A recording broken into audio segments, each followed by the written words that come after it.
안녕하세요. 한의사 이경입니다.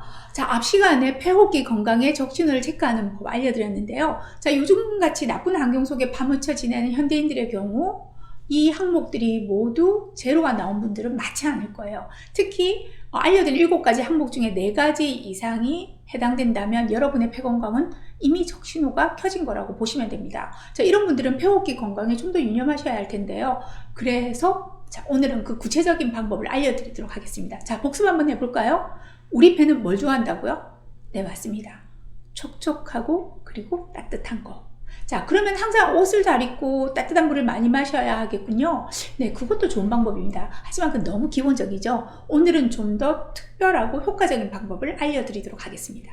우선 폐는 밖으로 열린 장기로, 그래서 나쁜 미세먼지나 각종 세균들, 독소들이 다이렉트로 침입할 수 있다고 말씀드렸는데요.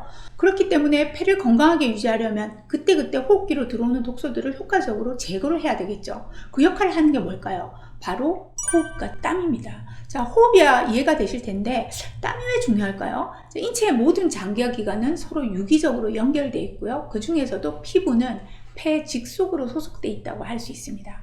우리 인체에서 중요한 호흡기는 폐와 피부라고 할 수 있고요. 폐는 큰 호흡기, 피부는 작은 호흡기에 해당됩니다. 사실 피부로 호흡하는 건 폐호흡의 1%밖에 되지는 않습니다만 피부 호흡을 통해서 피부열을 발산해내고 독소를 배설해내고 체온을 조절하는 등 중요한 역할을 하고 있거든요. 따라서 피부는 호흡을 주관하는 장기인 폐의 직속이라고 할 수 있는 거죠. 또 같은 이유로 폐를 건강하게 하는 첫 번째 방법은 바로 땀을 제대로 흘리라는 거죠. 자, 땀은 흔히 피부로 흘리는 소변이라고 하는데요. 땀의 99%가 물이고 나머지 1%는 체내 대사 과정에서 생긴 여러 가지 노폐물들, 그러니까 소금, 칼륨, 젖산 등이 포함되어 있는 거죠. 땀은 피부의 건조를 막고 체온을 조절하는 냉각장치 역할을 하기도 하고요. 더불어서 노폐물을 제거해주는 해독장치이기도 합니다. 땀이 노폐물을 배출하는 통로이다 보니 땀이 잘 안 나는 사람은 배출 통로가 막혀 있다고 볼 수 있겠죠. 자, 땀의 양도 문제이지만요, 땀의 냄새, 색깔도 확인하셔야 되는데요. 평소 해독이 잘 되고 있는 건강한 땀은 아무런 냄새도 색깔도 없는데 반해서 자, 땀에서 냄새가 나고 색깔을 띈다면 독소와 노폐물질이 너무 많이 쌓여있는 상태가 아닐까 의심해 보셔야 됩니다. 땀에 젖은 옷을 보면 유독 노르스름해지는 분들이 있죠. 이런 분들은 스트레스와 과음으로 간 기능이 현저히 떨어져 있을 때 나타나는 현상으로 혈액 속에 황달을 일으키는 빌리루빈이라는 성분이 증가했다는 표시기도 하고요. 또 심한 다이어트를 하는 경우에 지방이 불완전 연소가 되면서 땀에서 퀴퀴한 냄새가 나기도 해요. 또 반대로 고기를 너무 많이 먹어도 단백질이 대사되면서 땀에서 암모니아 냄새가 나기도 합니다. 자, 땀을 제대로 흘리기 위해서는요, 혈액순환이 활발해야 되고 체온이 잘 유지되어야 하는데요. 그러기 위해서 중요한 팁을 드립니다. 난방기는 내리고 냉방기는 올리시기 바랍니다. 쉽게 말씀드리자면요, 바깥 온도와 실내 온도의 편차를 줄이기 바라요. 또한 충분한 수분의 섭취를 하되 이뇨 성분이 있는 커피의 양을 줄이시고요. 좀 좋은 게 귤 껍질이죠. 진피나 귤피차 등을 활용해 보세요. 자, 가능하면은 아이스로 된 음료보다는 따뜻한 물을 드시는 게 좋고요. 하루 1시간 정도는 숨가쁜 운동을 해서 땀을 충분히 배출시키시기 바랍니다. 두 번째 키포인트는요, 숨을 잘 쉬어라입니다. 방금 말씀드린 대로 폐 노폐 독소들은 호흡과 땀으로 배출이 되죠. 폐는 밖에 있는 외기와 직접 접촉하는 장기인 만큼 호흡을 통해서 독소와 노폐물이 배출도 되지만 반대로 밖에서 안으로 유입도 됩니다. 들숨과 날숨을 어떻게 하느냐에 따라서 이러한 독소의 유입은 줄여주고 배출은 더 효과적으로 높일 수 있겠다는 거죠. 숨이야 누구나 쉬는 거 아니냐 하시겠지만 잘 쉬는 분들은 그렇게 많지 않습니다. 그리고 어떤 숨쉬기가 좋은 숨쉬기인지 한번 알아볼까요? 재미있는 얘기 하나 해드릴게요. 오래 사는 동물들을 살펴보면 숨을 한 번 마시고 내쉬는데 걸리는 시간이 길다고 해요.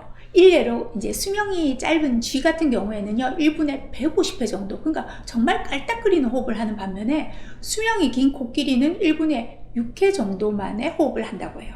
즉 호흡의 깊이와 수명이 비례한다는 얘기인데요. 좀 더 연구가 되어야 할 부분이겠지만 우리 인간을 보더라도 건강이 나빠지면 호흡이 얕고 가빠지는 것을 알 수 있죠. 그 어느 정도 일리는 있다고 볼 수 있겠습니다. 자, 그렇다면요, 길고 깊은 호흡법을 평소 훈련하는 것이 폐호흡기 건강에 도움이 된다고 할 수 있을 텐데요.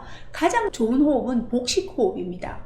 천천히 숨을 들이쉬되 가슴까지가 아니고 복부까지 호흡을 길게 다 가져온다고 생각하시고 또 내쉴 때는 천천히 나누어서 가슴과 등을 먼저 수축시키고 마지막으로는 배를 수축하면서 뱉어보시기 바랍니다. 자, 바쁜 생활 중에 못하시더라도요, 하루 짬짬이 연습해 보시면 좋을 것 같아요. 하루 종일 내쉬는 호흡이 거의 2만 번이라고 하거든요. 그 2만 번의 호흡 중에 100회 정도만이라도 해보시면 좋을 것 같습니다. 자, 세 번째 강력한 비법은요, 소변을 살펴라예요. 자, 소변은 방광에서 관리할 텐데 폐랑 무슨 상관일까요? 폐와 방광은 서로 상통하는 관계로, 이 상통이라는 말은요, 상부와 하부에서 서로의 기능을 보완하는 관계를 말합니다.